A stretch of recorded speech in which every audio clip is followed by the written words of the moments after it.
You're listening to Systemic Error Podcast. The failure was designed.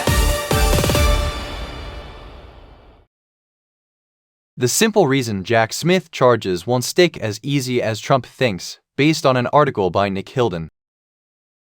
Trump's DOJ isn't hitting a wall, it's hitting a remnant of law. A weak case is still a message. The sourced story is simple. Trump wants Jack Smith prosecuted, Jim Jordan is helping supply the pretext, and former federal prosecutors think the case will likely collapse in Washington, D.C., where venue rules, grand juries, and basic evidentiary reality make this stunt hard to sell. That is the procedural surface. The political substance is uglier. This is not an administration searching for justice. It is an administration shopping for a punishment that can be staged, leaked, and used. The point is not conviction. The point is pressure. Geography isn't the main event. NBC's framing leans heavily on geography as if DC itself were the central protagonist. It is true that the charges would likely have to be brought in Washington, and true that DC jurors have resisted some of Trump's most blatant overreach. But that is not the story's core meaning. The core meaning is that Trump's team is trying to turn the Justice Department into a personal retaliation machine, then hoping legal technicalities will somehow launder the motive. The venue is a constraint. The abuse is the decision. Power sits with the enablers. The actual power brokers here are obvious. Trump, who openly wants Smith punished, Jordan, who gives the scheme congressional cover, and the DOJ apparatus that can be bent toward nuisance prosecutions even when the theory is thin. Smith is not the powerful actor in this story, nor are DC grand jurors, who appear as one of the few remaining institutional brakes on federal misrule. They are not the plot. They are the obstacle. That distinction matters. Too much coverage treats resistance to authoritarian behavior as an interesting procedural twist. It is not. It is the last layer of the system still refusing to fully cooperate with the damage. Harassment dressed up as law. The former prosecutor quoted in the source gets to the heart of it. Weak cases can still do damage. They cost time, money, attention, and peace. That is the point when the law is being used as spectacle rather than adjudication. This is lawfare in the obvious sense, not accountability, not principle, just state power used to burden a target while signaling loyalty to a partisan audience. The justice system is being repurposed into a propaganda arm, and the article is right to note that good faith prosecution may not be the point. It is not the Republican function. Jordan's role is not incidental. He is not investigating misconduct in any serious institutional sense.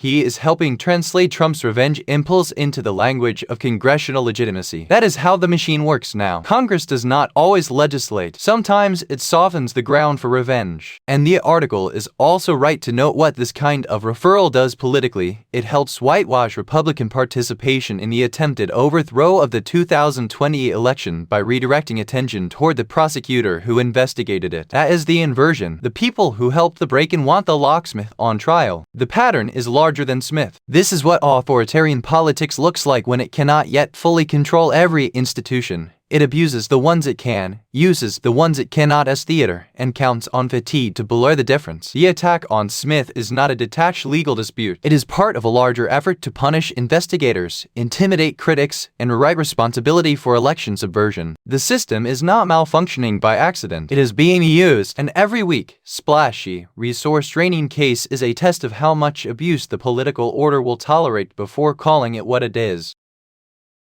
You've been listening to Systemic Error. Thanks to Alternet for today's article. With the automated voice of Ryan, thanks for listening.